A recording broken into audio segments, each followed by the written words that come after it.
Iya. Oke, perkenalkan kami dari kelompok Abipraya dari kelompok 3. Di sini saya sendiri, Wilson Victory, lalu ada teman saya. Saya Jamzul Mahendra, lalu Saya Yasin Christian. Oke, pada hari ini saya akan menjelaskan berupa database berupa MySQL. Jadi konten penjelasan pada hari ini berupa sejarah pada MySQL, lalu kebutuhan dalam penggunaan, ranking penggunaan MySQL, keunggulan MySQL, dan fitur-fitur pada MySQL. Pada sejarahnya, MySQL itu diciptakan oleh Michael Widenius dan juga David Axelrod, tetapi pada awalannya itu sang pencipta yaitu Michael Widenius atau biasa dipanggil Monty itu menciptakan sebuah database bernama Unirect. Selanjutnya Monty mendapatkan pekerjaan di PT TXC, lalu dia mendapatkan proyek untuk mengembangkan sebuah website menggunakan database Unirect. Tetapi dalam pengembangannya itu Unirect itu dirasa kurang dinamis untuk pengembangan sebuah website. Lalu pada selanjutnya Monty berusaha mencari sebuah alternatif, yaitu menemukan sebuah database bernama MSQL.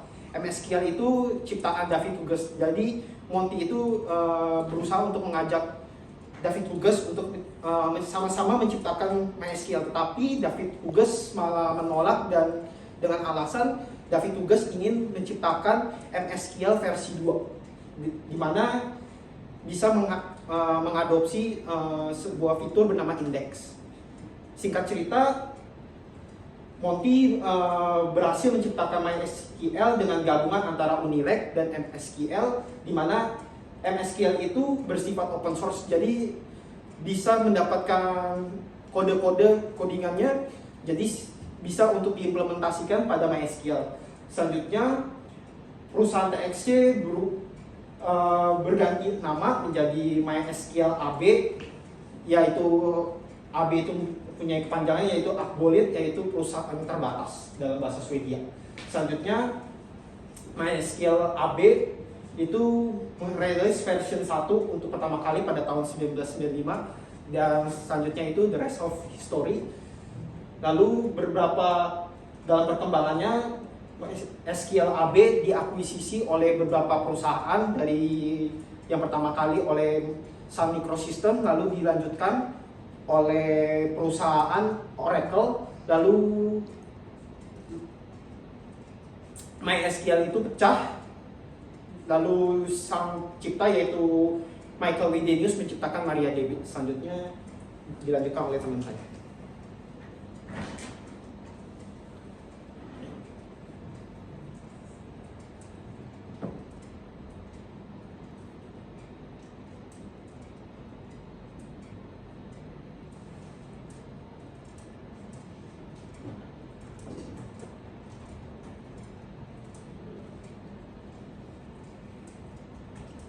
Oke. Selanjutnya ada kebutuhan software, yaitu yang pertama ada Oracle Linux. Oracle Linux ini untuk mendukung MySQL dalam menjalankan di VirtualBox. Lalu ada Ubuntu 22.04 LTX. Ini untuk sebagai manajemen database yang efisien. Lalu juga ada sistem operasi Windows atau Mac OS. Ini sebagai host yang akan dioperasikan pada si Ubuntu nanti. Lalu kemudian diperlukan virtual machine, dalam konteks ini yaitu VirtualBox. Ini memungkinkan pengguna untuk menjalankan MySQL dengan Linux Ubuntu. Lalu ada kebutuhan hardware. Kebutuhan hardware yaitu yang pertama ada ini recommendednya 4 CPU atau lebih, lalu RAM-nya 8 GB atau lebih, lalu kemudian yang ketiga RAID 10 atau RAID 12/1 di setup. Kemudian ini berupa ruang disk yang diperlukan. Yang pertama, platform Linux itu minimum disk space-nya 1,3 GB. Lalu untuk agent minimum disk space-nya yaitu 800 MB. Kemudian untuk platform macOS, Service Manager minimum disk space-nya 1,2 GB. Lalu agent minimum disk space-nya 700 MB. Untuk platform Windows x86 64 bit, minimum disk space-nya yaitu 800 MB dan agent minimum disk space-nya 500 MB. Nah, mengapa perlu menggunakan MySQL? MySQL ini memiliki banyak kelebihan daripada RDBMS lainnya. Maka dari itu si MySQL ini menduduki peringkat kedua dari kelima DBMS lainnya. Ini ada poin-poinnya.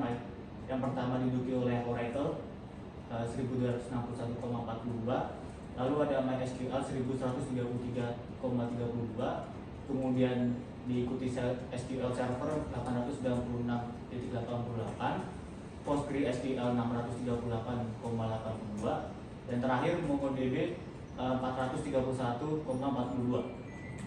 Data tadi pada Oktober 2023. Lalu keunggulan MySQL, yang pertama ada kemudahan penggunaan.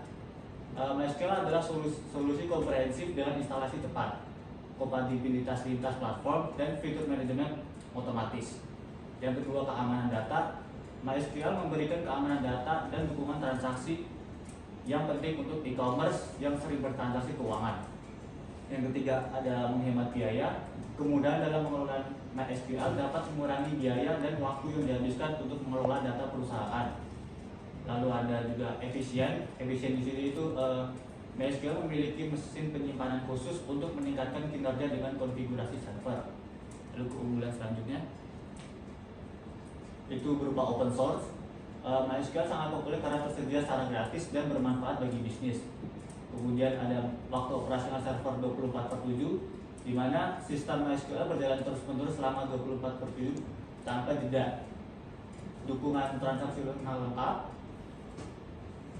MySQL menawarkan fitur-fitur lengkap untuk integritas data yang inklusif. Oke, selanjutnya dilanjutkan teman saya.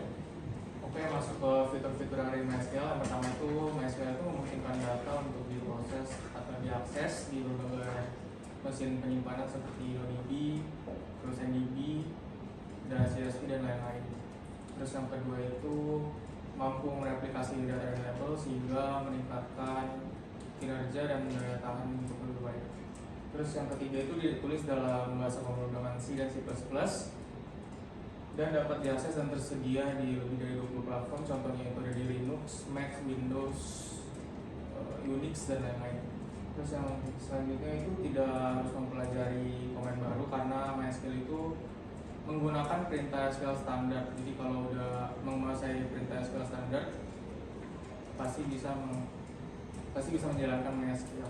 Terus selanjutnya, fitur selanjutnya itu ada MySQL itu mendukung database besar dengan jutaan catatan dan mendukung banyak tipe data juga. Contohnya itu ada bilangan blok tanda, float, double, char, varchar, data, timestamp, dan sebagainya.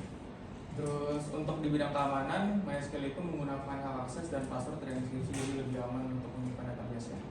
Selanjutnya itu untuk terhubung ke MySQL server menggunakan beberapa protokol seperti RTP atau IP, dan TCP atau IP ini juga bisa digunakan di platform apapun. Selanjutnya itu ada MySQL Workbench.